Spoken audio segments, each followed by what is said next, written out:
One welcome और welcome back to my channel BA semester 3 history ਦੇ short notes ਆਪਾਂ cover ਕਰ ਰਹੇ ਹਾਂ। ਪਹਿਲੇ 3 ਚੈਪਟਰਸ ਕਵਰ ਕਰ ਚੁੱਕੇ ਹਾਂ, 4th ਤੇ 5th ਹੁਣ ਕਵਰ ਕਰਾਂਗੇ।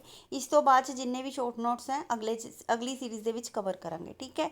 ਸੋ ਚੈਨਲ ਨੂੰ ਫਟਾਫਟ ਜਾ ਕੇ ਸ਼ੇਅਰ ਕਰੋ ਤੇ ਨਾਲ ਹੀ ਸਬਸਕ੍ਰਾਈਬ ਵੀ ਕਰ ਦਿਓ, ਬਿਕੋਜ਼ ਬਹੁਤ ਸਾਰੇ ਬੱਚਿਆਂ ਨੇ ਸਬਸਕ੍ਰਾਈਬ ਨਹੀਂ ਕੀਤਾ, ਬੈਲ ਆਈਕਨ ਨਹੀਂ ਪ੍ਰੈਸ ਕੀਤੀ, ਉਹਨਾਂ ਨੂੰ ਨੋਟੀਫਿਕੇਸ਼ਨਸ ਨਹੀਂ ਮਿਲਦੇ। ਬਾਰ-ਬਾਰ ਕਮੈਂਟ ਕਰਕੇ ਪੁੱਛੀ ਜਾਂਦੇ ਕਿ ਮੈਡਮ ਇੰਗਲਿਸ਼ ਦੇ ਲੈਟਰਸ ਨਹੀਂ ਕਰਾਏ, ਮੈਡਮ ਇੰਪੋਰਟੈਂਟ ਕੁਐਸਚਨ ਦੱਸ ਦਿਓ। ਆਲਰੇਡੀ ਮੈਂ ਇੰਪੋਰਟੈਂਟ ਕੁਐਸਚਨ ਹਿਸਟਰੀ ਦੇ, ਇੰਗਲਿਸ਼ ਦੇ ਨਾਲ ਹੀ ਜਿਹੜਾ ਸੋਸ਼ੋਲੋਜੀ ਦੇ ਕਾਫੀ ਸਾਰੇ ਸਬਜੈਕਟਸ ਦੇ ਮੈਂ ਕੁਐਸਚਨ ਪਾ ਦਿੱਤੇ ਆ। ਇੰਪੋਰਟੈਂਟ ਕੁਐਸਚਨ ਜਾ ਕੇ ਸਰਚ ਕਰੋਗੇ ਤੁਸੀਂ ਸੈਮ 1 ਇੰਪੋਰਟੈਂਟ ਕੁਐਸਚਨ ਪਲੇਲਿਸਟ ਦੇ ਵਿੱਚ ਆਲਰੇਡੀ ਤੁਹਾਨੂੰ ਮੈਂਸ਼ਨ ਹੋ ਜਾਣਗੇ। ਤੇ ਲੈਟਰਸ 4-5 ਕਰਵਾ ਦਿੱਤੀਆਂ, ਨੈਕਸਟ ਵੀਕ ਮੈਂ ਕਰਵਾ ਦਾਂਗੀ। ਨਾਲੇ ਇੱਕ ਅੱਧਾ ਚੈਪਟਰ ਜਿਹੜਾ ਰਹਿ ਗਿਆ ਹੈਗਾ ਉਹ ਵੀ ਮੈਂ ਕਰਵਾ ਦਾਂਗੀ।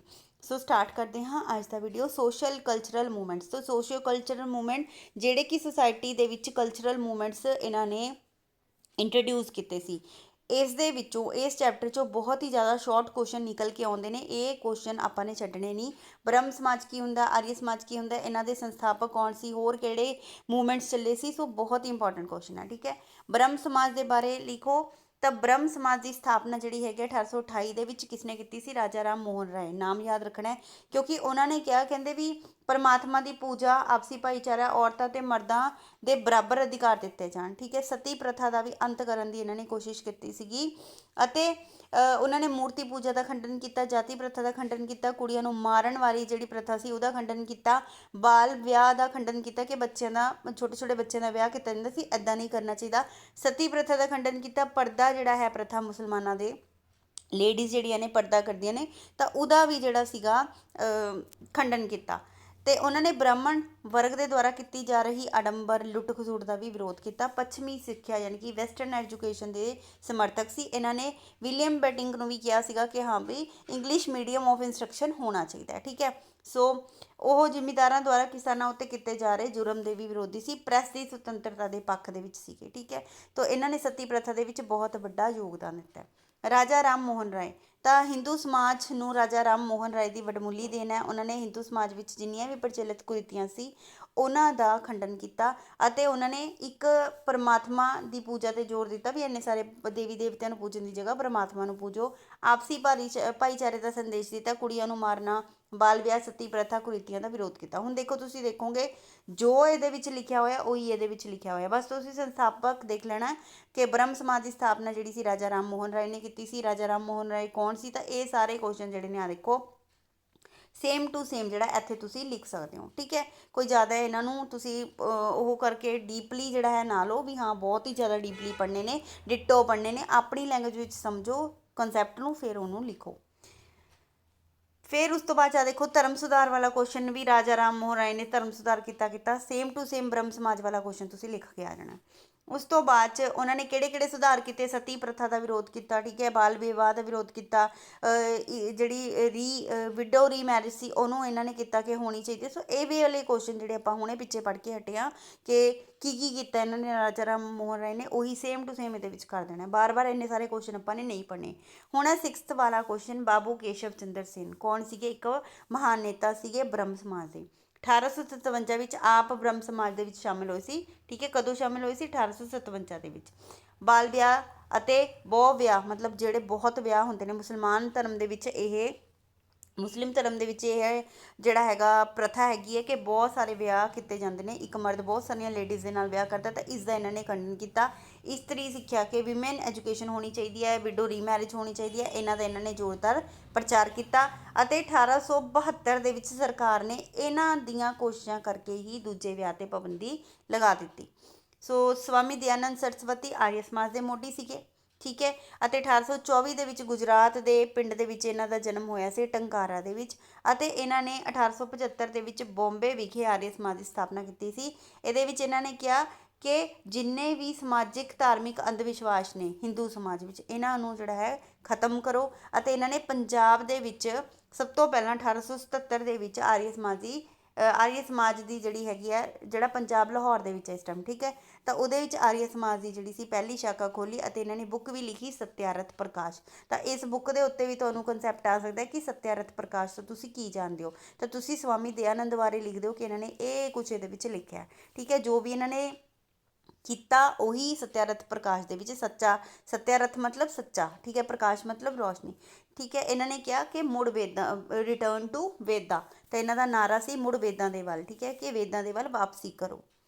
ਆਰੀਆ ਸਮਾਜ ਦਾ ਨਿਰਮਾਣ ਕਿਉਂ ਕੀਤਾ ਸੀਗਾ? ਕਿਉਂਕਿ ਜਿਹੜੇ ਸੀ ਚਾਰੋਂ ਵੇਦ ਜਿਹੜੇ ਸੀਗੇ ਲੋਕ ਉਹਨਾਂ ਨੂੰ ਭੁੱਲ ਚੁੱਕੇ ਸੀ ਅਤੇ ਬਹੁਤ ਸਾਰੇ ਦੇਵੀ ਦੇਵਤਿਆਂ ਦੀ ਪੂਜਾ ਕਰਨ ਲੱਗੇ ਸੀ ਇੱਕ ਈਸ਼ਵਰ ਦੀ ਜਗ੍ਹਾ 'ਤੇ। ਤਾਂ ਇਹਨਾਂ ਨੇ ਕਿਹਾ ਇੱਕ ਈਸ਼ਵਰ ਨੂੰ ਮੰਨੋ ਅਤੇ ਬਾਕੀ ਦੇਵੀ ਦੇਵਤੇ ਜਿਹੜੇ ਹੈਗੇ ਨੇ ਉਹਨਾਂ ਨੂੰ ਸਾਈਡ ਕਰੋ, ਠੀਕ ਹੈ, ਵੀ ਸਾਰੇ ਪਰਮਾਤਮਾ ਦੀ ਲਾਈਟ ਇੱਕ ਦੇ ਵਿੱਚ ਹੈ। ਉਹਨਾਂ ਨੇ ਦੇਖਿਆ ਕਿ ਹਿੰਦੂਆਂ ਲਈ ਮੰਦਿਰ ਜਿਹੜੇ ਨੇ ਉਹ ਖੁੱਲ੍ਹੇ ਨੇ, ਬਾਕੀ ਜਾਤਾਂ ਲਈ ਬੰਦ ਨੇ। ਸੋ ਇਹਨਾਂ ਨੇ ਇਹ ਵੀ ਕਿਹਾ ਕਿ ਐਸਾ ਨਹੀਂ ਕੁਝ ਕਰਨਾ ਚਾਹੀਦਾ, ਆਪਾਂ ਨੂੰ ਚਾਰੋਂ ਵੇਦਾਂ ਵੱਲ ਵਾਪਸੀ ਕਰਨੀ ਚਾਹੀਦੀ ਹੈ ਅਤੇ ਬਹੁਤ ਜ਼ਿਆਦਾ ਜਿਹੜੇ ਆਡੰਬਰ ਝੂਠ ਤੂਫਾਨ ਹਿੰਦੂ ਸਮਾਜ 'ਚ ਫੈਲੇ ਹੋਏ ਨੇ ਉਹਨਾਂ ਦਾ ਵੀ ਇਹਨਾਂ ਨੇ ਖੰਡਨ ਕੀਤਾ ਅਤੇ ਕੁੜੀਆਂ ਦੀ ਹੱਤਿਆ 'ਤੇ ਵੀ ਰੋਕ ਲਗਾਈ। ਜਿਹੜੀਆਂ ਛੋਟੀਆਂ ਛੋਟੀਆਂ ਬੱਚੀਆਂ ਜੰਮਦੀਆਂ ਸੀ ਮਾਰ ਦਿੰਦੇ ਸੀ, ਤਾਂ ਇਹਨਾਂ ਨੇ ਇਸ 'ਤੇ ਰੋਕ ਲਗਾਈ। ਬਾਲ ਵਿਆਹ 'ਤੇ ਰੋਕ ਲਗਾਈ ਅਤੇ ਪਰਦਾ ਪ੍ਰਥਾ 'ਤੇ ਰੋਕ ਲਗਾਈ, ਸਤੀ ਪ੍ਰਥਾ 'ਤੇ ਰੋਕ ਲਗਾਈ। ਦਾਸ ਮਤਲਬ ਸਲੇਵਸ ਬਣਾਉਣ, ਪਹਿਲਾਂ ਕੀ ਹੁੰਦਾ ਸੀ, ਸਲੇਵਸ ਬਣਾਏ ਜਾਂਦੇ ਸੀ, ਨੌਕਰ ਬਣਾਏ ਜਾਂਦੇ ਸੀ, ਦਾਸ ਬਣਾਏ ਜਾਂਦੇ ਸੀ ਛੋਟੇ ਛੋਟੇ ਬੱਚਿਆਂ ਨੂੰ, ਤਾਂ ਇਹ 'ਤੇ ਵੀ ਰੋਕ ਲਗਾਤੀ। ਹੁਣ ਆਰੀਆ ਸਮਾਜ ਦੇ ਸਿਧਾਂਤ ਕੀ ਸੀਗੇ? 1875 ਦੇ ਵਿੱਚ ਆਰੀਆ ਸਮਾਜ ਦੀ ਸਥਾਪਨਾ ਸਵਾਮੀ ਦਇਆਨੰਦ ਨੇ ਕੀਤੀ ਅਤੇ ਇਹਨਾਂ ਨੇ ਮੂਰਤੀ ਪੂਜਾ ਦਾ ਖੰਡਨ ਕੀਤਾ, ਇੱਕ ਪਰਮਾਤਮਾ ਦੇ ਪੂਜਾ 'ਤੇ ਜ਼ੋਰ ਕੀਤਾ ਅਤੇ ਬ੍ਰਾਹਮਣਾਂ ਦੇ ਵਧੇ ਹੋਏ ਪ੍ਰਭਾਵ ਦਾ ਵਿਰੋਧ ਕੀਤਾ, ਕਿਉਂਕਿ ਉਹ ਬ੍ਰਾਹਮਣ ਜਿਹੜੇ ਸੀ ਸਵਾਰਥੀ ਭ੍ਰਿਸ਼ਟ ਹੋ ਚੁੱਕੇ ਸੀ ਅਤੇ ਇਹਨਾਂ ਨੇ ਕਿਹਾ ਕਿ ਵੇਦਾਂ ਵੱਲ ਵਾਪਸੀ ਕਰੋ, ਵੇਦਾਂ ਨੂੰ ਸਮਝੋ, ਵੇਦਾਂ 'ਚ ਕੀ ਲਿਖਿਆ।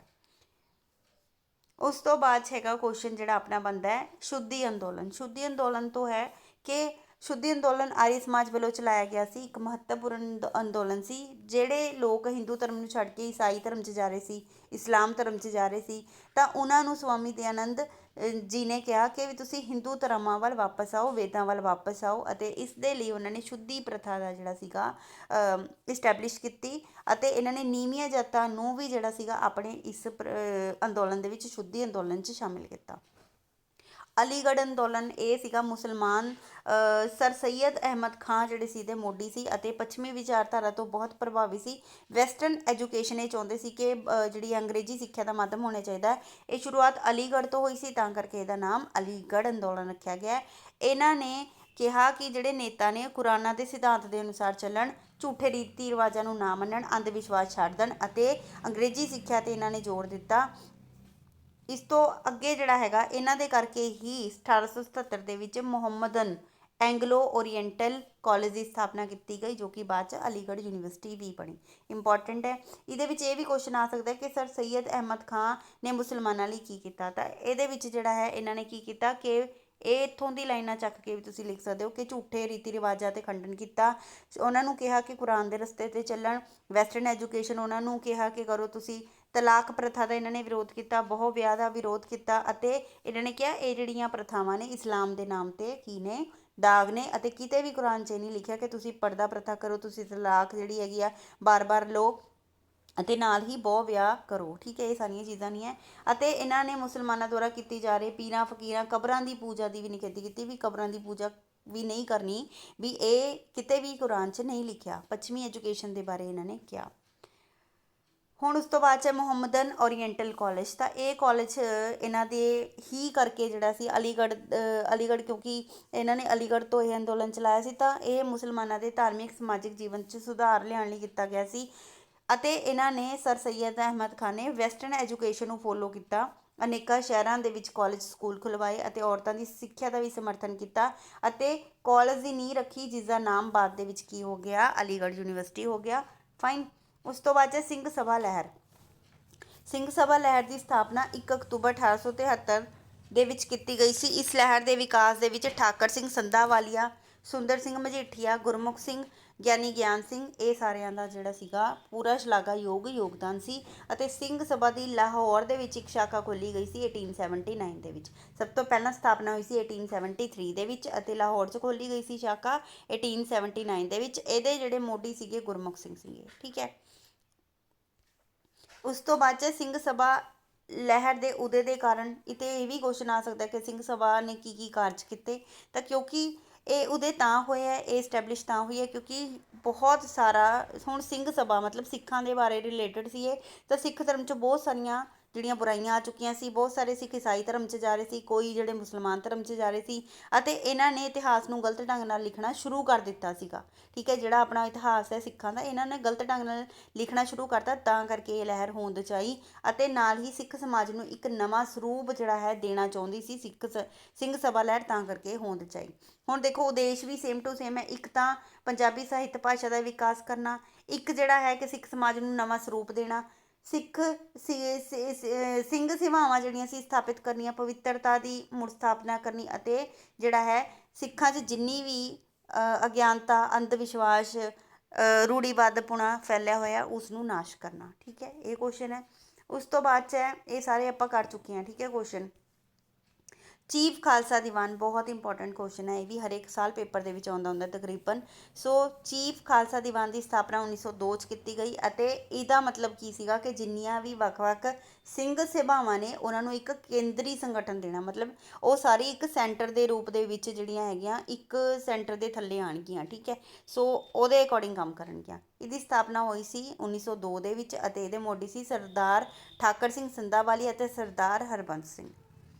ਉਸ ਤੋਂ ਬਾਅਦ 'ਚ BR ਅੰਬੇਦਕਰ। BR ਅੰਬੇਦਕਰ ਨੂੰ ਸਾਰੇ ਜਾਣਦੇ ਨੇ। ਠੀਕ ਹੈ, 1891 ਤੋਂ 1956 ਤੱਕ ਇਹ ਰਹੇ ਨੇ। ਇਹਨਾਂ ਦਾ ਜਨਮ 1891 ਅਤੇ ਡੈਥ ਹੋਈ ਸੀ 1956 ਦੇ ਵਿੱਚ। ਇਹਨਾਂ ਨੇ ਵਕਾਲਤ ਦੀ ਡਿਗਰੀ ਇੰਗਲੈਂਡ ਤੋਂ ਕੀਤੀ ਸੀ, ਅਤੇ ਦਲਿਤਾਂ ਦੇ ਨੇਤਾ ਸੀ, ਖੁਦ ਵੀ ਇੱਕ ਦਲਿਤ ਸੀਗੇ, ਅਤੇ ਇਹ ਅਜਿਹੇ ਨੇਤਾ ਸੀ ਜਿਨ੍ਹਾਂ ਨੇ ਦਲਿਤਾਂ ਦਾ ਉਥਾਨ ਕੀਤਾ, ਮਤਲਬ ਉਹਨਾਂ ਨੂੰ ਉੱਪਰ ਜਿਹੜਾ ਸੀ ਉਹਨਾਂ ਦੀ ਡਿਵੈਲਪਮੈਂਟ ਕੀਤੀ, ਅਤੇ ਬਹੁਤ ਸਾਰੇ ਜਿਹੜੇ ਸੀਗੇ ਉਹਨਾਂ ਨੇ ਕਾਨੂੰਨ ਲਾਗੂ ਕਰਵਾਏ ਦਲਿਤਾਂ ਲਈ। ਸੰਵਿਧਾਨ ਕਮੇਟੀ ਦੇ ਵੀ ਇਹ ਜਿਹੜੇ ਸੀ ਕਰਤਾ ਧਰਤਾ ਸੀ, ਅਤੇ ਸੰਵਿਧਾਨ ਦੇ ਆਪਾਂ ਕਹਿੰਦੇ ਸੰਵਿਧਾਨ ਦਾ ਮੇਕਰ ਕੌਣ ਹੈ, ਤਾਂ BR ਅੰਬੇਦਕਰ ਸੀ। ਇਹਨਾਂ ਨੇ ਦਲਿਤਾਂ ਦੇ ਲਈ ਜਿਹੜਾ ਹੈਗਾ ਉਹ ਆਵਾਜ਼ ਉਠਾਈ। ਲੰਡਨ ਵਿੱਚ 1931 ਗੋਲਮੇਜ ਜਿਹੜੀ ਕਾਨਫਰੰਸ ਹੋਈ ਸੀ ਉਹਦੇ ਵਿੱਚ ਵੀ ਜਿਹੜੀ ਸੀ ਆਵਾਜ਼ ਉਠਾਈ, ਅਤੇ ਦਲਿਤਾਂ ਦਾ ਇਹਨਾਂ ਨੇ ਬਹੁਤ ਹੀ ਜ਼ਿਆਦਾ ਜਿਹੜਾ ਸੀਗਾ ਇਹਦੇ ਵਿੱਚ ਕੰਟਰੀਬਿਊਸ਼ਨ ਕੀਤਾ। ਅਤੇ ਹੁਣ ਜਿੰਨੇ ਵੀ ਦਲਿਤਾਂ ਦਾ ਰਿਜ਼ਰਵੇਸ਼ਨ ਵਗੈਰਾ ਇਹ ਸਾਰੀ ਇਹਨਾਂ ਕਰਕੇ ਹੀ ਹੈ। ਤਾਂ 1946 ਦੇ ਵਿੱਚ ਇਹਨਾਂ ਨੇ ਭਾਰਤੀ ਸੰਵਿਧਾਨ ਦਾ ਜਿਹੜਾ ਖਰੜਾ ਯਾਨੀ ਕਿ ਡਿਜ਼ਾਈਨ ਜਿਹੜਾ ਸੀਗਾ ਉਹ ਤਿਆਰ ਕੀਤਾ ਸੀ। ਸੋ ਉਸ ਤੋਂ ਬਾਅਦ 'ਚ ਹੈ ਭਾਰਤ ਵਿੱਚ ਅੰਗਰੇਜ਼ਾਂ ਦੀ ਆਰਥਿਕ ਨੀਤੀ। ਸਭ ਤੋਂ ਪਹਿਲਾਂ ਤਾਂ ਖੇਤੀਬਾੜੀ ਸੰਬੰਧੀ ਕਿਹੜਾ ਉਹਨਾਂ ਦਾ ਕੰਟਰੀਬਿਊਸ਼ਨ ਸੀ। ਸਭ ਤੋਂ ਪਹਿਲਾਂ ਬ੍ਰਿਟਿਸ਼ ਸ਼ਾਸਨ ਕਾਲ 'ਚ ਖੇਤੀ ਦਾ ਵਣਜੀਕਰਨ ਸਟਾਰਟ ਹੋਇਆ। ਮਤਲਬ ਪਹਿਲਾਂ ਕੀ ਹੁੰਦਾ ਸੀ, ਕਿਸਾਨ ਜੋ ਬੀਜਦੇ ਸੀ ਉਹੀ ਉਹ ਯੂਜ਼ ਕਰ ਲੈਂਦੇ ਸੀ। ਠੀਕ ਹੈ, ਹੋਰਾਂ ਲਈ ਨਹੀਂ ਸੀ ਇਹ, ਮੰਡੀਆਂ ਦੇ ਵਿੱਚ ਨਹੀਂ ਸੀ ਜਾਂਦੇ। ਤਾਂ ਕਿਸਾਨ ਉਹਨਾਂ ਫਸਲਾਂ ਨੂੰ ਫਿਰ ਬੀਜਣ ਲੱਗੇ ਜਿਨ੍ਹਾਂ ਦੀ ਬਾਜ਼ਾਰ 'ਚ ਮੰਗ ਸੀ। ਫਿਰ ਕੀ ਹੋ ਗਿਆ, ਜਦੋਂ ਅੰਗਰੇਜ਼ ਆਏ ਤਾਂ ਉਹਨਾਂ ਨੇ ਦੱਸਿਆ ਕਿ ਤੁਸੀਂ ਆਪ ਤਾਂ ਇਹ ਬੀਜ ਰਹੇ ਹੋ, ਵੇਚਣ ਲਈ ਵੀ ਬੀਜੋ। ਠੀਕ ਹੈ, ਤਾਂ ਪਰ ਇਹਨਾਂ ਦੇ ਨਾਲ ਕਿਸਾਨ ਨੂੰ ਕੋਈ ਲਾਭ ਨਹੀਂ ਹੋਇਆ। ਇਸ ਦਾ ਕਾਰਨ ਸੀ ਕਿ ਜਿੰਨੀਆਂ ਫਸਲਾਂ ਸੀਗੀਆਂ ਉਹ ਬਾਗਾਂ ਵਿੱਚ ਉਗਾਈਆਂ ਜਾ ਸਕਦੀਆਂ ਸੀ, ਉਹਨਾਂ ਦੇ ਮਾਲਕ ਕੌਣ ਸੀ, ਅੰਗਰੇਜ਼, ਅਤੇ ਅੰਗਰੇਜ਼ਾਂ ਨੂੰ ਇਹ ਲਾਭ ਮਿਲਦਾ ਸੀ। ਤਾਂ ਉਹ ਵਿਚਾਰੇ ਬ੍ਰਿਟਿਸ਼ ਕਾਲ ਦੇ ਵਿੱਚ ਵੀ ਫਸੇ ਦੇ ਫਸੇ ਹੀ ਰਹਿ ਗਏ ਗਰੀਬੀ ਦੇ ਵਿੱਚ। ਵਾਰਨ ਹੈਸਟਿੰਗਸ ਦੀਆਂ ਨੀਤੀਆਂ ਕੀ ਸੀ, ਆਪਾਂ ਨੇ ਇਹ ਵੀ ਕਰੀਆਂ ਹੋਈਆਂ ਕਿ ਸਭ ਤੋਂ ਪਹਿਲਾਂ ਬੋਲੀ ਦੇਣ ਵਾਲੇ ਠੇਕੇਦਾਰ ਨੂੰ ਮਾਲੀਆ ਇਕੱਠਾ ਕਰਨ ਦਾ 8 ਸਾਲਾਂ ਦਾ ਅਧਿਕਾਰ ਦਿੱਤਾ ਜਾਂਦਾ ਸੀ। ਖੇਤੀ ਦੀ ਦਸ਼ਾ ਸੁਧਾਰਨ ਲਈ ਇਸਨੇ ਕੋਈ ਵੀ ਯਤਨ ਨਹੀਂ ਕੀਤਾ, ਸਿਰਫ ਖਜ਼ਾਨਾ ਭਰਨ ਲਈ ਕੀਤਾ। ਠੇਕੇਦਾਰ ਜ਼ਮੀਂਦਾਰ ਬਹੁਤ ਕਿਸਾਨਾਂ ਦਾ ਸ਼ੋਸ਼ਣ ਕਰਦੇ ਸੀ, ਅਤੇ ਸਰਕਾਰ ਦੀ ਆਮਦਨ ਦੇ ਵਿੱਚ ਅਨਿਸ਼ਚਿਤਤਾ ਆ ਗਈ, ਮਤਲਬ ਕਦੇ ਖਜ਼ਾਨਾ ਬਹੁਤ ਜ਼ਿਆਦਾ ਭਰ ਦਿੰਦਾ ਸੀ, ਕਦੇ ਖਾਲੀ। ਉਸ ਤੋਂ ਬਾਅਦ 'ਚ ਹੈ ਸਥਾਈ ਬੰਦੋਬਸਤ ਕਿਉਂ ਲਾਗੂ ਕੀਤਾ ਗਿਆ ਬੰਗਾਲ 'ਚ। ਖੇਤੀ ਤਾਂ ਇਹਨਾਂ ਨੇ ਸੁਧਾਰੀ ਨਹੀਂ ਅੰਗਰੇਜ਼ਾਂ ਨੇ। ਉਸ ਤੋਂ ਬਾਅਦ 'ਚ ਕਿਸਾਨ ਜ਼ਮੀਂਦਾਰ ਸ਼ੋਸ਼ਣ ਕਰਦੇ ਹੁੰਦੇ ਸੀਗੇ, ਅਤੇ ਸਰਕਾਰ ਦੀ ਆਮਦਨ ਵਿੱਚ ਅਨਿਸ਼ਚਿਤਤਾ ਆ ਗਈ, ਤਾਂ ਕਰਕੇ ਜਿਹੜਾ ਸਥਾਈ ਬੰਦੋਬਸਤ ਬੰਗਾਲ 'ਚ ਲਾਗੂ ਕੀਤਾ ਗਿਆ। ਹੁਣ ਬੰਗਾਲ ਦਾ ਜਿਹੜਾ ਸਥਾਈ ਬੰਦੋਬਸਤ ਹੈ ਉਹ ਹੈ ਕੀ ਹੈ। 1793 ਵਿੱਚ ਕਾਰਨਵਾਲਿਸ ਨੇ ਇਹ ਬੰਦੋਬਸਤ ਲਾਗੂ ਕੀਤਾ ਬੰਗਾਲ 'ਚ, ਅਤੇ ਉਸਨੇ ਕਿਹਾ, ਸਰਕਾਰ ਨੇ ਕਹਿੰਦੇ ਜ਼ਿਮੀਂਦਾਰਾਂ ਨੂੰ ਜ਼ਮੀਨ ਦਾ ਮਾਲਕ ਹੀ ਮੰਨ ਲਿਆ, ਅਤੇ ਉਸ ਸਮੇਂ ਤੱਕ ਇਸ ਅਧਿਕਾਰ ਤੋਂ ਵਾਂਝਾ ਨਹੀਂ ਕੀਤਾ ਜਾ ਸਕਦਾ ਜਦੋਂ ਤੱਕ ਉਹ ਨਿਸ਼ਚਿਤ ਮਾਲੀਆ ਸਰਕਾਰ ਨੂੰ ਦੇ ਰਹੇ ਨੇ, ਜਦੋਂ ਤੱਕ ਉਹ ਟੈਕਸ ਇਕੱਠਾ ਕਰਕੇ ਦੇ ਰਹੇ ਨੇ, ਉਦੋਂ ਤੱਕ ਉਹ ਜ਼ਿਮੀਂਦਾਰ ਨੇ, ਉਹਨਾਂ ਨੂੰ ਇਹ ਅਧਿਕਾਰ ਹੈ। ਜ਼ਿਮੀਂਦਾਰਾਂ ਕੋਲੋਂ ਲਿਆ ਜਾਣ ਵਾਲਾ ਮਾਲੀਆ ਸਦਾ ਲਈ ਨਿਸ਼ਚਿਤ ਕਰ ਦਿੱਤਾ ਗਿਆ, ਅਤੇ ਵੀ ਇਹਦੇ ਵਿੱਚ ਨਾ ਤਾਂ ਵਧਾਇਆ ਜਾਂਦਾ ਸੀ ਨਾ ਘਟਾਇਆ ਜਾਂਦਾ ਸੀ। ਅਗਰ ਇਹਨਾਂ ਨੇ ਕਹਿਤਾ ਕਿ 10 ਖੇਤਾਂ ਦੇ ਬਦਲੇ 1 ਖੇਤ ਦੇਣਾ, ਤਾਂ ਉਹ 1 ਹੀ ਖੇਤ ਇਹ ਦੇਣਗੇ, ਆਪਣੇ ਕੋਲੋਂ ਜਿਹੜਾ ਹੈ ਇਹ ਨਹੀਂ ਵਧਾਉਣਗੇ। ਪਹਿਲਾਂ ਜ਼ਿਮੀਂਦਾਰ ਕ੍ਰਿਪਟ ਹੋ ਗਏ ਸੀ, ਕਦੇ 10 ਖੇਤਾਂ ਦੇ ਬਦਲੇ 2 ਖੇਤਾਂ ਦਾ ਪ੍ਰੋਡਕਸ਼ਨ ਲੈ ਲੈਂਦੇ ਸੀ, ਕਦੇ 3 ਦਾ। ਤਾਂ ਇੱਦਾਂ ਜਿਹੜੀ ਹੈ ਇਹ ਚੀਜ਼ ਖਤਮ ਕਰ ਦਿੱਤੀ। ਫਸਲਾਂ ਦੇ ਕਿਸੇ ਵੀ ਕਾਰਨ ਕਰਕੇ ਬਰਬਾਦ ਹੋਣ ਦੀ ਸੂਰਤ ਦੇ ਵਿੱਚ ਜ਼ਿਮੀਂਦਾਰਾਂ ਨੂੰ ਨਿਸ਼ਚਿਤ ਮਾਲੀਆ ਸਮੇਂ 'ਤੇ ਜਮ੍ਹਾਂ ਕਰਾਉਣਾ ਪੈਂਦਾ ਸੀ, ਅਤੇ ਅਜਿਹਾ ਨਾ ਕਰਨ ਕਰਕੇ ਸਰਕਾਰ ਉਸਦੀ ਜ਼ਮੀਨ ਵੀ ਜਿਹੜੀ ਸੀ ਉਹਦਾ ਕੁਝ ਹਿੱਸਾ ਵੇਚ ਸਕਦੀ ਸੀ। ਇਹ ਸਥਾਈ ਬੰਦੋਬਸਤ ਦੀ ਪਰਮਾਨੈਂਟ ਸੈਟਲਮੈਂਟ ਵੀ ਇਹਨੂੰ ਕਹਿੰਦੇ ਆ। ਇਸ ਦੀਆਂ ਵਿਸ਼ੇਸ਼ਤਾਵਾਂ ਕੀ ਸੀ ਕਿ ਸਰਕਾਰ ਦੀ ਸਾਲਾਨਾ ਆਮਦਨ ਨਿਸ਼ਚਿਤ ਹੋ ਗਈ, ਯੋਜਨਾਵਾਂ ਬਣਾਉਣੀਆਂ ਹੋਰ ਸੁਖਾਲੀਆਂ ਹੋ ਗਈਆਂ। ਸਿਰਫ ਪ੍ਰਸ਼ਾਸਨਿਕ ਕਿਹਦੇ ਲਈ ਚੱਲ ਰਹੀਆਂ ਸੀ, ਅੰਗਰੇਜ਼ਾਂ ਲਈ ਚੱਲ ਰਹੀਆਂ ਸੀ, ਸਾਡੇ ਲਈ ਤਾਂ ਉਹਨਾਂ ਨੇ ਕੁਝ ਵੀ ਨਹੀਂ ਕੀਤਾ। ਮਾਲੀਆ ਜਿਹੜਾ ਟੈਕਸ ਹੈ ਇਕੱਠਾ ਕਰਨ ਦੀ ਉਲਝਣ ਤੋਂ ਉਹਨਾਂ ਨੂੰ ਛੁਟਕਾਰਾ ਮਿਲ ਗਿਆ ਅਤੇ ਉਹਨਾਂ ਨੇ ਦੂਜੇ ਵਿਭਾਗਾਂ ਵੱਲ ਜਿਹੜਾ ਧਿਆਨ ਦੇਣਾ ਸਟਾਰਟ ਕਰਤਾ। ਅਤੇ ਜ਼ਮੀਨਾਂ ਦਾ ਮਾਲਕ ਜ਼ਿਮੀਂਦਾਰ ਹੀ ਬਣ ਗਏ ਅਤੇ ਪੱਕੇ ਸਮਰਥਕ ਉਹ ਜ਼ਿਮੀਂਦਾਰ ਅੰਗਰੇਜ਼ਾਂ ਦੇ ਵੀ ਬਣ ਗਏ। ਦੋਸ਼ ਕੀ ਹੋਏ ਕਿ ਕਿਸਾਨਾਂ ਨੂੰ ਤਾਂ ਬਿਲਕੁਲ ਹੀ ਇਗਨੋਰ ਕਰ ਦਿੱਤਾ ਗਿਆ ਅਤੇ ਉਹਨਾਂ ਨੂੰ ਜ਼ਿਮੀਂਦਾਰਾਂ ਦੀ ਦਇਆ 'ਤੇ ਛੱਡ ਦਿੱਤਾ ਗਿਆ। ਜਦੋਂ ਫੋਰ ਐਗਜ਼ਾਮਪਲ ਸੋਕਾ ਪੈ ਗਿਆ ਜਾਂ ਹੜ੍ਹ ਪੈ ਗਿਆ ਤਦ ਵੀ ਕਿਸਾਨਾਂ ਨੂੰ ਜਿਹੜਾ ਸੀਗਾ ਟੈਕਸ ਜ਼ਿਮੀਂਦਾਰਾਂ ਨੂੰ ਦੇਣਾ ਪੈਂਦਾ ਸੀ ਅਤੇ ਨੁਕਸਾਨ ਉਠਾਉਣਾ ਪੈਂਦਾ ਸੀ। ਸੋ ਇਹ ਵੀ ਪ੍ਰੋਬਲਮ ਸੀ। ਹੁਣ ਹੈ ਰੇਤਵਾੜੀ ਵਿਵਸਥਾ। ਰੇਤਵਾੜੀ ਵਿਵਸਥਾ ਦੇ ਵਿੱਚ ਕੀ ਸੀ, ਥੋਮਸ ਮੁਨਰੋ ਜਿਹੜਾ ਸੀਗਾ ਉਸਨੇ ਬੰਦੋਬਸਤ ਲਾਗੂ ਕੀਤਾ। ਇਹ ਮਦਰਾਸ ਦਾ ਗਵਰਨਰ ਸੀ। 1820 ਦੇ ਵਿੱਚ ਰੇਤਵਾੜੀ ਬੰਦੋਬਸਤ ਲਾਗੂ ਕੀਤਾ ਗਿਆ ਅਤੇ ਇਸ ਨੂੰ ਬੰਬੇ ਦੇ ਵਿੱਚ ਵੀ ਲਾਗੂ ਕੀਤਾ ਗਿਆ, ਬੰਬੇ ਅਤੇ ਮਦਰਾਸ, ਠੀਕ ਹੈ, ਦੋਨਾਂ ਏਰੀਆ ਦੇ ਵਿੱਚ। ਅਤੇ ਸਰਕਾਰ ਨੇ ਰੈयत ਯਾਨੀ ਕਿ ਕਿਸਾਨ, ਰੇਤਵਾੜੀ ਮਤਲਬ ਕਿਸਾਨ ਵਿਵਸਥਾ, ਠੀਕ ਹੈ, ਤਾਂ ਕਿਸਾਨਾਂ ਨਾਲ ਸਿੱਧਾ ਸਮਝੌਤਾ ਕੀਤਾ ਅਤੇ ਉਹਨਾਂ ਨੂੰ ਜ਼ਮੀਨ ਦਾ ਮਾਲਕ ਬਣਿਆ ਅਤੇ ਜ਼ਿਮੀਂਦਾਰ ਜਿਹੜੇ ਸੀਗੇ ਉਹ ਸਾਈਡ 'ਤੇ ਕਰਤੇ, ਠੀਕ ਹੈ। ਲੇਕਿਨ ਸਥਾਈ ਬੰਦੋਬਸਤ 'ਚ ਜ਼ਿਮੀਂਦਾਰ ਵਿੱਚ ਸੀ ਅਤੇ ਰੇਤਵਾੜੀ ਦੇ ਵਿੱਚ ਸਾਈਡ 'ਚ ਕਰਤੇ।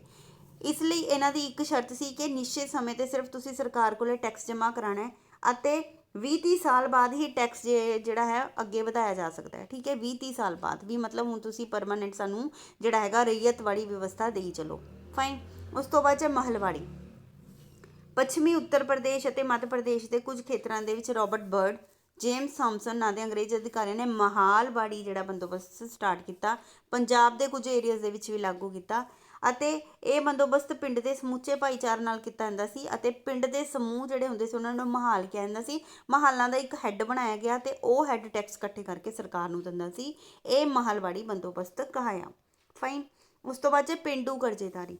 ਪੇਂਡੂ ਕਰਜ਼ੇਦਾਰੀ ਦਾ ਮਤਲਬ ਹੈ ਪੇਂਡੂ ਲੋਕਾਂ ਦੇ ਉੱਤੇ ਜਿਹੜਾ ਕਰਜ਼ਾ ਹੈ। ਤਾਂ ਇਹ ਕਰਜ਼ਾ ਕਿਉਂ ਚੜਿਆ ਸੀ, ਕਿਉਂਕਿ ਜਿਹੜੇ ਕਿਸਾਨ ਸੀ ਉਹ ਵਿਚਾਰੇ ਖੇਤਾਂ ਤੋਂ ਤਾਂ ਉਹਨਾਂ ਦਾ ਭਰਨ ਪੋਸ਼ਣ ਹੋ ਨਹੀਂ ਸੀ ਰਿਹਾ, ਤਾਂ ਉਹ ਕੀ ਕਰਦੇ ਸੀ, ਆਪਣੀਆਂ ਲੋੜਾਂ ਲਈ ਮਹਾਜਨਾਂ ਕੋਲੋਂ, ਸ਼ਾਹੂਕਾਰਾਂ ਕੋਲੋਂ, ਅਮੀਰ ਲੋਕਾਂ ਕੋਲੋਂ ਉਧਾਰ ਲੈ ਲੈਂਦੇ ਸੀ ਪੈਸੇ ਅਤੇ ਉੱਚੀਆਂ ਦਰਾਂ ਸੀਗੀਆਂ, ਠੀਕ ਹੈ। ਰੇਟ ਆਫ ਇੰਟਰਸਟ ਬਹੁਤ ਜ਼ਿਆਦਾ ਸੀ, ਉਹ ਕਰਜ਼ੇ ਨੂੰ ਵਾਪਸ ਨਾ ਕਰ ਸਕੇ ਅਤੇ ਐਦਾਂ ਜਿਹੜਾ ਸੀ ਉਹਨਾਂ ਦਾ ਕਰਜ਼ਾ ਵੱਧਦਾ ਗਿਆ ਅਤੇ ਇਸ ਦੇ ਨਾਲ ਕੀ ਹੋਇਆ, ਐਂਡ ਦੇ ਵਿੱਚ ਉਹਨਾਂ ਦੀਆਂ ਜ਼ਮੀਨਾਂ ਵੀ ਜ਼ਬਤ ਕਰ ਲਈਆਂ ਗਈਆਂ। ਸੋ ਪੇਂਡੂਆਂ ਉੱਤੇ ਕਰਜ਼ਦਾਰੀ, ਇਹ ਵਾਲਾ ਕੁਐਸਚਨ ਹੈ ਤੁਹਾਡਾ, ਠੀਕ ਹੈ। ਅਤੇ ਕਿਸਾਨ ਜਿਹੜੇ ਸੀ ਆਪਣੀ ਹੀ ਜ਼ਮੀਨ ਦੇ ਉੱਤੇ ਬੰਦੂਆ ਮਜ਼ਦੂਰ ਬਣ ਕੇ, ਬੌਂਡਡ ਲੇਬਰ ਬਣ ਕੇ ਰਹਿ ਗਏ।